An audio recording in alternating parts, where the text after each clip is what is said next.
I'm going to ask you guys to bear with me.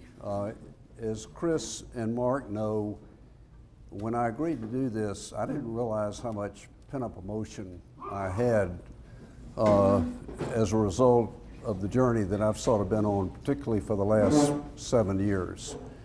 I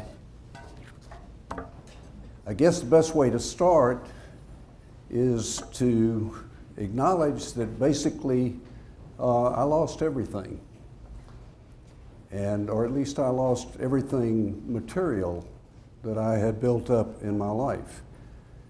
And like a lot of you, I'd had a pretty successful career.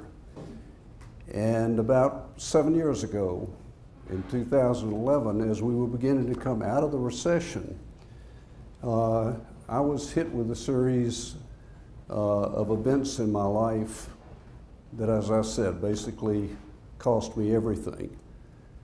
As I talked with Chris and Mark the other day, I realize now two things. That's probably what had to happen to me in my life. I had grown up, I was like most of you, I grew up, I was very self-reliant. I grew up believing, sincerely believing, that you could accomplish, with whatever gifts God had given you, that you could accomplish almost anything if you were committed to it and were willing to pay the price. And as a result, like most of you, I had my fair share of successes. I made my fair share of mistakes, particularly a couple in my first marriage that led to a divorce that I'm hoping that I'm going to get a second chance to make up for some of the mistakes that I made there. But being in real estate development, when the recession hit, it hit my business, hit my investments. But with two partners, we had started a new private equity mezzanine fund business in 2006. And with our first fund, we were doing remarkably well, even through 2008, 9, 10. We launched our second fund in 2009. And I had invested basically all of the liquidity that I had. A substantial part of it I had invested in that business. In the spring of 2011, in April 2011, I had the third of a series of about 24 major seizures that I had over about a 30-something month period. And I ended up in Piedmont Hospital. I was there for about 3 or 4 days. They ran every test imaginable. Doctor came in on a Friday morning that I will never forget. Came in the room about 11 o'clock and said, "Barry," he said, "we've got the result of all of the tests." He said, "The good news is I can tell you what's causing the seizures." He said, "The bad news is there's not anything we can do." And I said, "What's causing them?" And he said, "Well, you have 4 major arteries that go up through the neck to the brain." And he said, "One of your carotid arteries is completely blocked." And he said, "It looks like it's been blocked for quite a while." And he said, "What's happening is you're not getting enough blood when you get under stressful situations. You're not getting enough blood and oxygen to the brain, and it's shutting your system down." And I said, "Well, can we do a stent?" He said, "No." He said, it's been completely blocked for so long, completely coagulated." I said, "Can you do an arterial transplant?" He said, "No." He said, "The artery goes into the brainstem. It's much too dangerous." So I said, "Well, what are you telling me?" He said, "You might be alive for 6 more days. You might live 6 more months." He said, "You might live longer than that." But he said, "You're not going to be able to, your system's not going to tolerate another seizure like this last one that you had." And I said, "What should I do?" He said, "You need to call your wife." I had remarried in 1991. We had twin daughters who were juniors in high school at Lovett, and he said, you need to call your wife and your daughters, tell them to come to the hospital. We'll explain what you're dealing with. And he said, you need to call your attorney if you think you want to make adjustments in your will. So I called my wife and my daughters. Did not tell them what. I just said, y'all need to come to Piedmont. The doctors have got the results of the test. And I called my attorney. We went over my will, agreed that there were some changes that definitely needed to be made. He said, I'll make them. I'll be at the hospital with the paralegal as a witness. We'll be there about 1:30. Got off the second call, and about the time I got off, somebody knocked on the door of my hospital room, and it was one of my two partners. Without saying names, because I have no desire to pour bitterness on what was a very bitter experience, but he had been my fraternity brother, pledge brother at Davidson. He had been at Duke Law School with me, been my best man when I remarried, and we had started this fund together in 2005, 2006, and the three of us had each put what for us was a substantial amount of money in it. And he came in, he said, how are you doing? I told him what I was dealing with. He said, Barry, he said, you just need to relax, don't worry. He said, if anything happens, he said, my other partner, he said, the two of us will take care of Doreen and the girls. We'll make sure that they're okay. He said, I really appreciate that. He left. Doreen and my daughters came. I got out of the hospital later that day, went home, recuperated over the weekend, went into the office on Monday morning, and about an hour after I got there, my partner walked in the office. He said, Barry, it turned out what he had done is he left the hospital, he went straight to our attorney's office, and he told our attorneys, he said, we need to issue a capital call, 20% capital call for a second fund. And he didn't have the authority to do that. Anything was supposed to require the three general partners to sign off on it. It was the law firm that he used to practice with, so they didn't ask any questions. They issued a capital call. I came in on Monday. He said, Barry, he said, under the circumstances, felt like the best thing for the fund was to go ahead and issue a capital call, make sure we had enough liquidity. Don't know what the repercussions may be. He said, you've got to fund $100,000, and there's 5 days for the capital call. You've got to fund $100,000 by Friday. Well, he knew what the impact of the recession had been. He knew how much of our respective liquidity we all had in the fund. He was assuming I didn't have $100,000 of liquidity that I could get to that was left. I scrambled, found $100,000, came in on Wednesday with a check. Never forget this, walked in, handed him the check. His whole demeanor changed immediately. He got furious. And basically what he had figured was, we'll make the capital call, Barry won't be able to fund the capital call, we'll declare a default, and we'll be able to force him out of the fund. And we'll be able to do it quickly. And so by tendering the $100,000, I had upset his plans. Became very clear very quickly with my other partner, whose wife was going through cancer. It was terminal. She died a couple of years ago. He and I sat down a couple of days later over lunch. I said, I cannot believe you guys are doing this. And he said, you know who's instigating it? I said, yeah, I know who's instigating it, but I know you who are also my other very good friend, and we've been in business together since '98.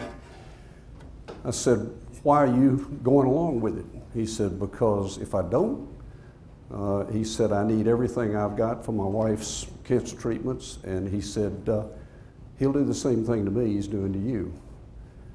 And I said, why is he doing this? He said, he said, I know from a financial standpoint, it's because with the recession, we have less money coming in at this point in time to split among the three of us. I said, there's something more to it than that. I said, there's a level of underlying anger. He said, there is. I don't know what caused it. As I told Chris and Mark the other day, I think I finally come to understand where a lot of that was coming from. But it was devastating. For the next 9 months, we went through trying to negotiate a separation. Every time we would get to the point where we were ready to execute documents, he would find a reason not to agree to that. It's like, I've pushed you to that point, you've agreed to that, I can push farther. Finally, after 9 months, I was at home one day, and I realized with what I was dealing with the health issues, with the seizures, I couldn't go on. I didn't have the money to pay more legal fees, but I realized that physically, health-wise, this sounds dramatic, it's just that it happens to be the truth. I realized I probably wouldn't make it another day or two. It was the stress levels were that bad. And it was compounded. It wasn't like a normal, I've been in business all my life. I've had the great aspects of it. I've had wonderful partners as I do now. I've had not so good partners. It was the underlying sense of betrayal and the other aspects that I knew were there that couldn't be dealt with. And I called my good friend who was my attorney, and I said, just get the document they'll sign, let's sign it quick before they can renegotiate. I said, I can't go any farther, so we did. One of the most bitter experiences that I've ever been through. And it obviously was compounding the health problems. And over a period of about 36 months, I had 24 major seizures. Almost all of them resulted in emergency hospitalization. My wife and daughters would in every case, they found me on the bedroom floor next to the bed, completely passed out. And if you've ever experienced this, basically it's adult epilepsy. And your system shuts down completely. And if you're going to recover, you tend to come back. It's like the computer rebooting. I went through horrible experiences. Was with my daughter at a major track meet down at Mobile one time. We'd driven down there, had a wonderful trip down, felt great. Got up the next morning for her to go and run. She went to the bathroom to get ready and came back out, and I was doing stretching exercises.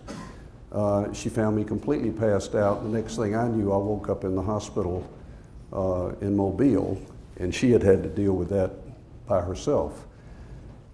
But in January of 2014, I had the last of my seizures, and it made any of the previous ones look like almost nothing.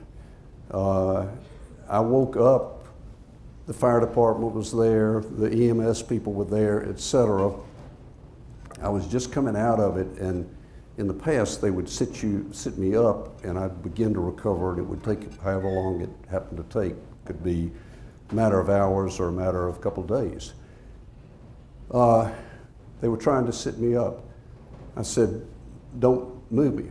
I said, this is different. I said, don't move me. I said, if you move me, it's going to kill me. And I was absolutely serious. Great EMS guy, and he said, we got to get you up on the gurney and get you down and get you in the ambulance. I said, you can't do it. I said, I can just tell you right now, if you move me, it's going to kill me.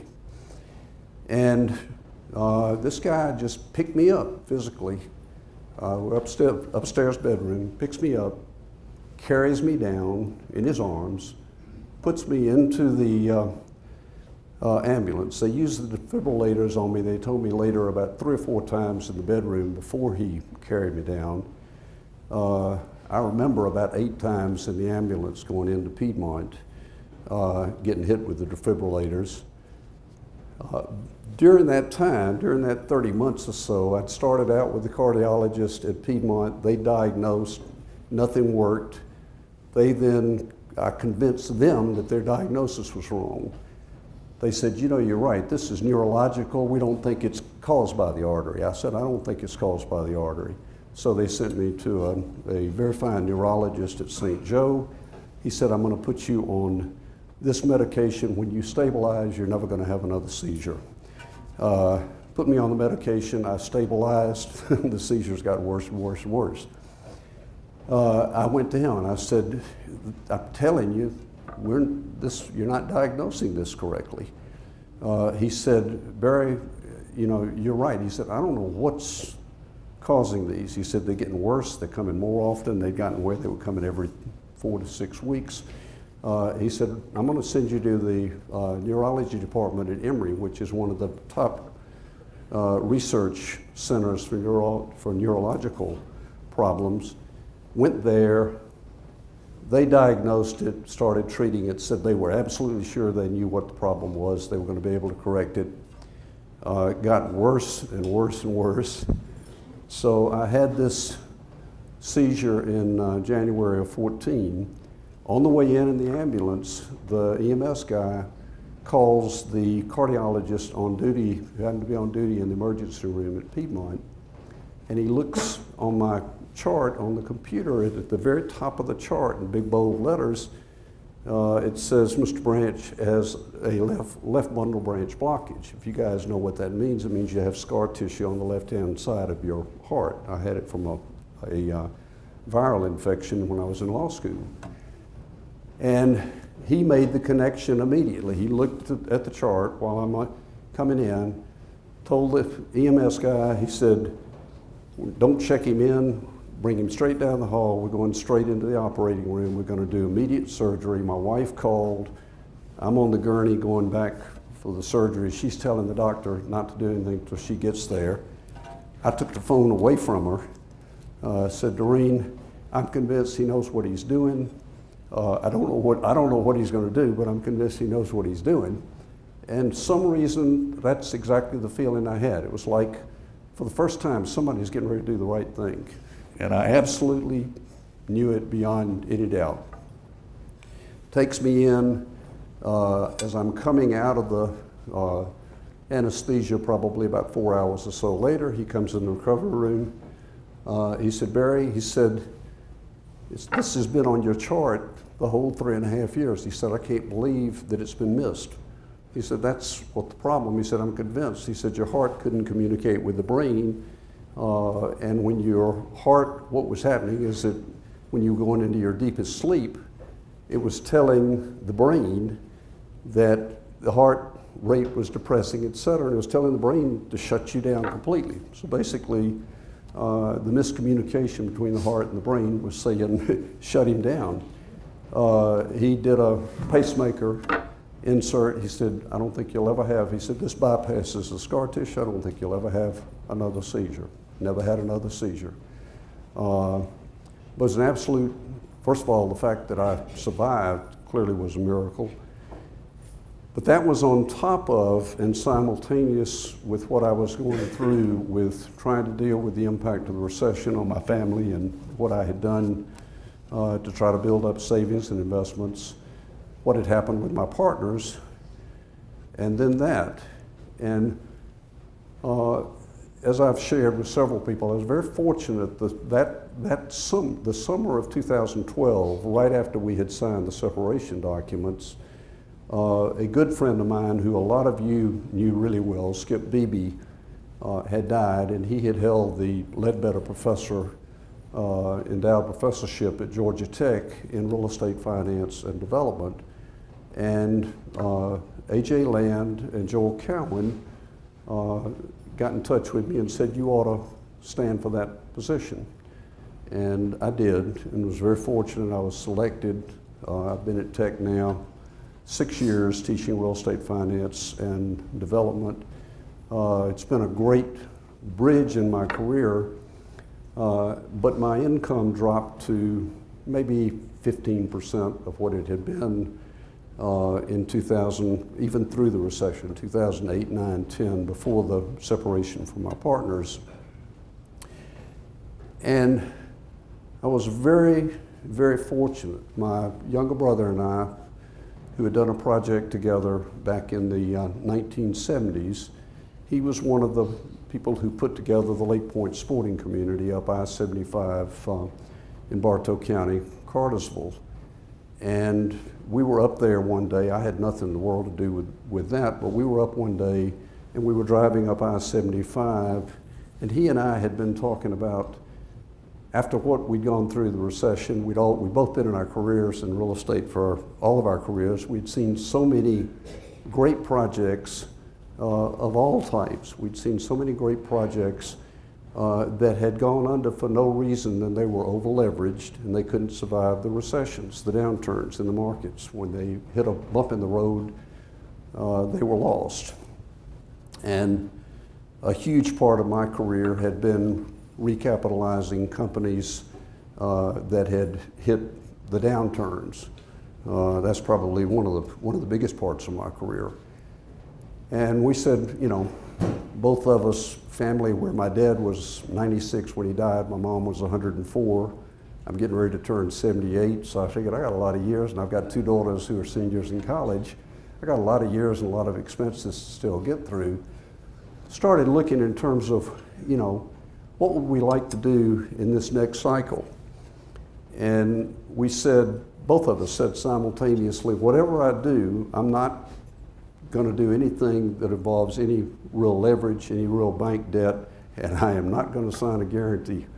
And we started looking and basically said, you know, what we think we've got some real ability after respectively 35, in my case 45 years in real estate, is the ability to identify strategic sites and have a good idea of what the highest and best use might be and be able to negotiate and acquire those sites, et cetera.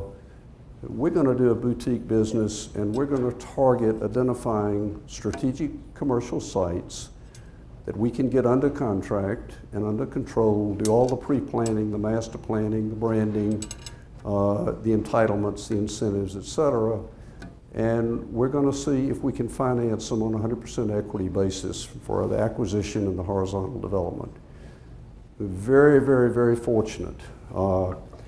After we had gotten started on this particular site, it's 154 acres at Red Top Mountain Road up I-75, I was just beginning to make first presentations to prospective investors and presented to someone that a lot of you know, who fortunately became our partner, Robert Mason with Mason Capital Partners out of Madison, Georgia. And I had known the family ever since high school.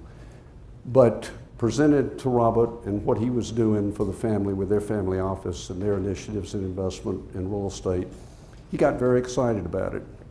And he agreed to come in with the two of us as our financial co-general partner. And about 6 months later, A.J. Land, who's been a very good friend of mine, really ever since we both got started way back in the 1960s, I was working on it, and I decided I just wanted A.J. to take a look at what we were doing. We put together our marketing materials for presentations. Got in touch with A.J. He said, can you send me something for me to look at? I did. Got together, met at Caribou, had coffee. A.J. said, you know, Barry, he said, we don't invest in other people's projects. I said, look, I know that. I said, I wanted you to take a look at it as a friend, give me your reaction. Do you think this is as exciting and as good a concept as we do? And, you know, if you guys have some investors that you think, if you know some people you think might be interested, that would be great. A.J. said, you know, he said, I'd like to take this out to the office and have my partners take a look at it. He said, I'm intrigued with what you're doing, where you're doing it, how you're doing it. He said, it fits on all fours with our strategy, our approaches, and our concepts. He did. Larry Kelly and Mason Zimmerman got in touch with us. And about 10 days later, we agreed that we would acquire and develop this property as 50-50 joint venture partners. That was about 2 years ago.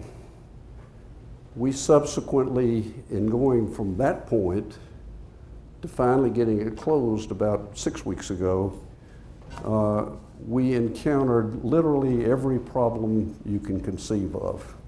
Won't take you through the whole litany, but several times we just said, it can't be done. There were other projects surrounding our site that were generating a lot of the economic activity. One of them was facing foreclosure, bankruptcy. Another one, they got to the closing, huge project, got very exciting, got to the closing. Their Middle Eastern source contacted them at closing and said, we're withdrawing, we're not wiring the funds. Both of those deals went under basically at the same time. At that point in time, we had raised almost all of our equity. My brother and I had at that point put 2.5 years into it without a penny of compensation, basically had everything that we possibly professionally, financially could afford. And, looked like it was going to be lost and we couldn't do it. I came into my office one morning and I was really down. I just felt like I can't fight any more battles. I'm exhausted. I'm emotionally exhausted. I'm financially exhausted. And I'm sitting there in the office, and to be very honest with you, I was getting suicidal. I realized I needed to pick up the phone. I needed to talk to somebody. And ironically, and I told Chris, I said, I've never shared this with anybody before, but I'm not being honest and telling the story of what my journey's been if I don't. And my older daughter, who is now in her 50s,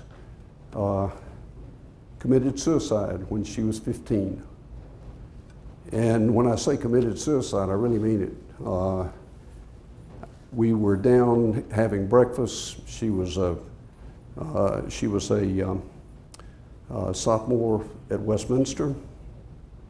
We were down having breakfast. She didn't come down for breakfast. I had that instinct that only a parent has that just immediately knew something was wrong. I ran upstairs, found her on the floor, pill bottles all over the place.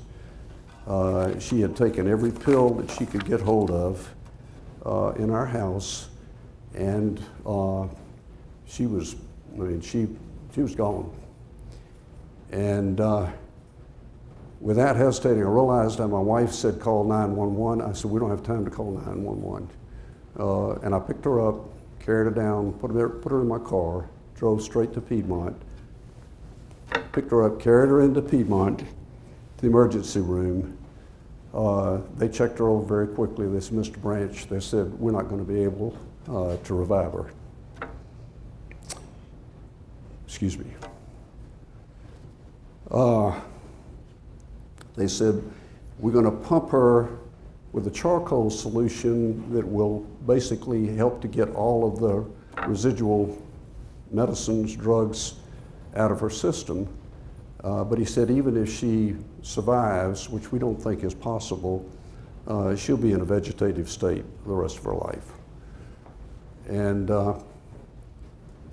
they revived her. She was in the hospital about 6.5 months. We came to find out what had caused her deep depression. It wasn't drugs or anything like that. But she was struggling with personal issues, family issues. Came out of the hospital 6.5 months later, and as I told Chris and Mark, the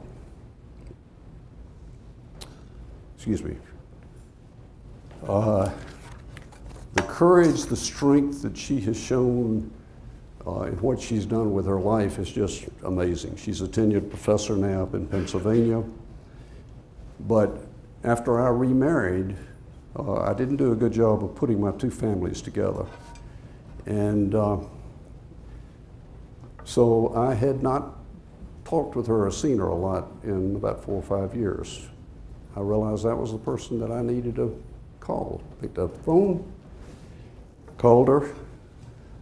She said, Dad, she said, you've got to talk to somebody. I said, I can't. I said, number one, I don't know anybody I can talk about these kind of things with. And number two, with what I've been through and my partners, I don't trust anybody anymore because I trusted them implicitly. I thought we had a great partnership. And she said, you've got to talk to somebody. She said, promise me that you will not get off this phone without talking to somebody. I said, let me think about it. I don't know who I'll call. I got off the phone and I went through everybody I could think about, and I ended up calling Bob Voiles.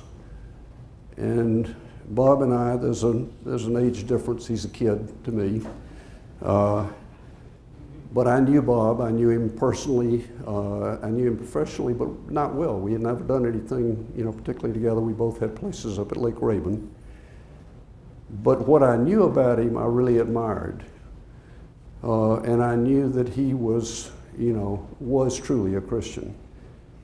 But I also knew his character. So I called Bob. He said, come out and talk. We did.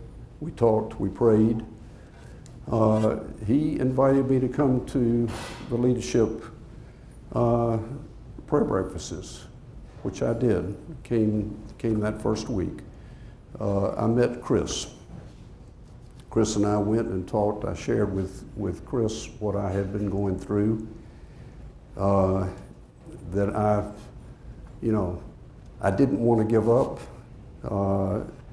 I knew with what I had been through with my older daughter, I knew the impact that suicide or attempted suicide could have on a family. And, excuse me, one of the things that kept me going is I couldn't do that to my daughters. Chris and I talked. We had breakfast. I told him, I said, Chris, I grew up in a church family. I grew up in a Christian family, but a church family. And I said, I believe in God. I went forward at a Billy Graham revival at Davidson when I was a freshman. Was at the Coliseum there in Charlotte. I went down, professed my faith. Very, very emotional experience, but I went back very quickly to what I would call a very intellectual, non-emotional sort of approach to religion. I believed in the history, I believed in the Bible, I believed in God. I couldn't accept that Christ was actually God's Son and our Savior, that He was really the only way to the Father. That's still the biggest problem that I have is I can say that I truly believe that He's my Lord and Savior. I still have a hard time accepting that part of the world that doesn't believe in Him is condemned. That's a big part of the remaining journey to come to grips with that. But I told Chris, I said, I want to believe, I need to believe.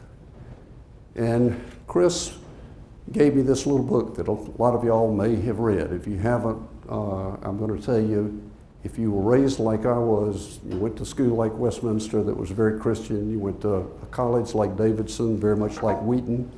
We had mandatory Vespers every Sunday night. We literally had to go. You were checked in. It was that strict in those days. So I'd been steeped in the Bible. I'd been steeped in the traditions, but I clearly had not made an emotional connection. And as I said, I thought I was a very self-reliant person. Chris said, I'm going to give you this little book. It's called A Critical Look at Christianity, Skeptic's Approach. It's by Alan Morris, who I happen to know through the real estate business. Very successful real estate guy from down in Miami, but I had met Alan, I knew him. Reading that and starting to read the Bible every day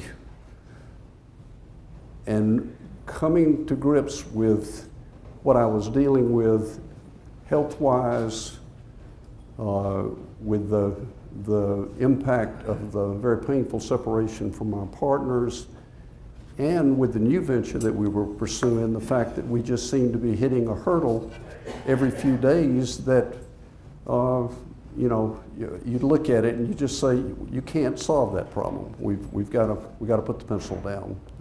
We've got to go on with other things. I realized, I can't solve these by myself. And this may sound like an exaggeration, but it's not. It's kind of the end of, I appreciate y'all's patience, because as I told Chris, I said, if you want me to talk about this, I said it's 7 years of a lot happening. I can't do it too quickly. But I literally began reading the Bible every day, but in a way that I'd never read it before, looking for answers. I read this and it resonated with me. It really helped me accept that Christ was God's Son. And it was presented in a way that, as a history major from Davidson, that's the way my thinking worked. I needed to be able to put those pieces together.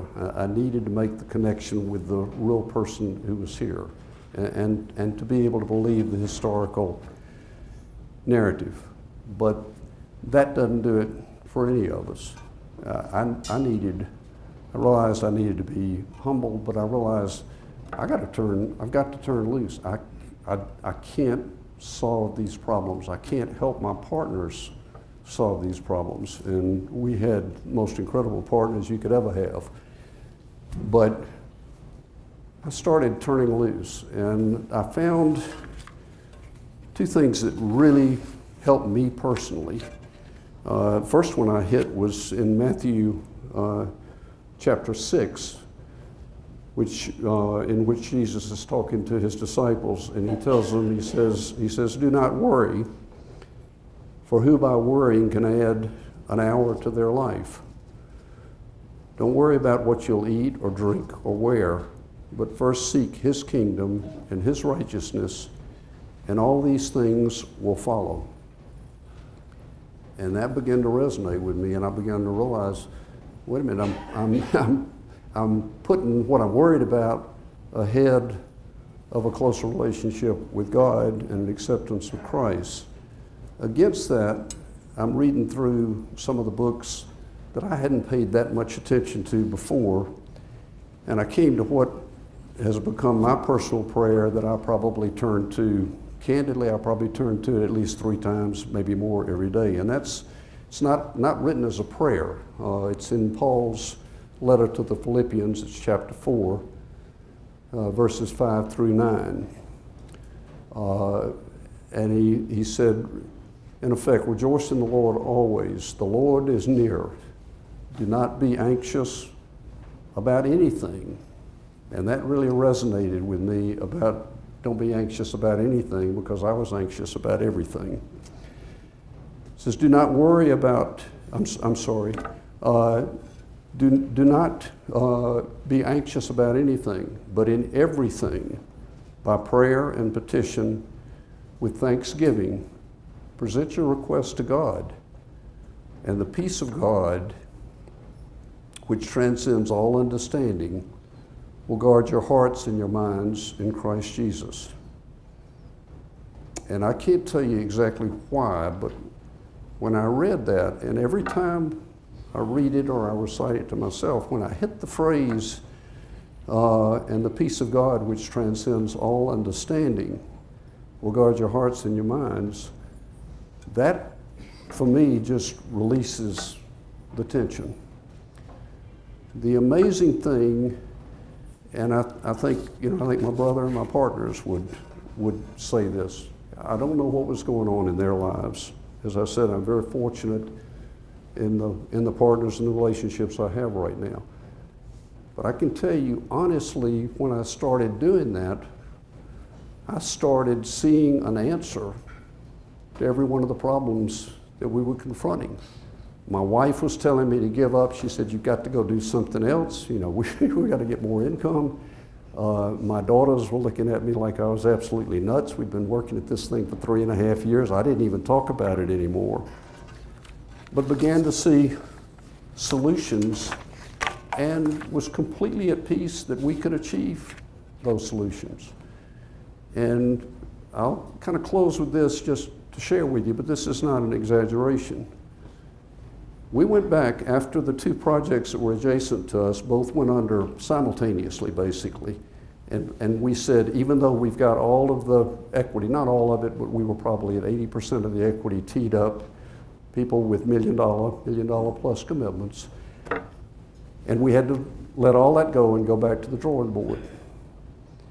And we went back, and over the next 8 months, we reduced the purchase price of the site by $2 million. We reduced all fees over the life of the project by $2 million. We were able to convert sort of letters of intent on a 340 unit multifamily site and 2 hotels into purchase and sale agreements, so that we were buying the site for about $4.6 million, and we had pre-sales for about $8 million. We reduced the total amount of equity that we had to raise. We literally cut it in half, and the projected returns on what we think are very realistic assumptions went up significantly. Now, I'd love to say that's a result of, I've been in this business for 45 years. I've learned a lot, great partners with a lot of experience. We knew what to do under the circumstances, and we did a great job. Everybody deserves a lot of credit, but I'm going to tell you, that just flat out would not have been enough. I would not have been able to get through it. And I got a complete sense of peace that, you know, hey, if you don't give up, and if you'll in effect shut up and listen for a change, you know, I'm going to close these doors, but I'm going to open these doors. And the last thing I would share with you, and again, I apologize for this being as long as it is, and I appreciate your patience, is that when I went out to meet with Mark and Chris the other morning, I said, you know, one of the strangest things that has just come to me in the last few days is I look back at what happened over these last 7 or so years, and I would have never thought that I could have survived them. I didn't think while I was going through it that I was going to be able to. And I said, I look back now and I realized that every time a door closed, it opened to something else. At the time, I wasn't convinced that the something else was better than what the door had closed to. When I look back now, I realize absolutely in every single case that I was very fortunate, that God was leading me out of a situation that was going to get worse, and He was leading me into a situation that could get better. I can tell you, to my surprise and great gratitude, my health is probably better than it's been in 10 or 15 years. I'm very excited about what's happening professionally. I love teaching at Georgia Tech. I was very fortunate to get an opportunity like that. I love the students and love the interaction with them, and maybe some help that I've been able to give them in their careers. And I feel like if I don't abandon this, that somehow God's going to lead me through these coming years. And I thank you for your patience and for listening, and that's kind of been my journey that I know is going to be going on for a long time. Thank you.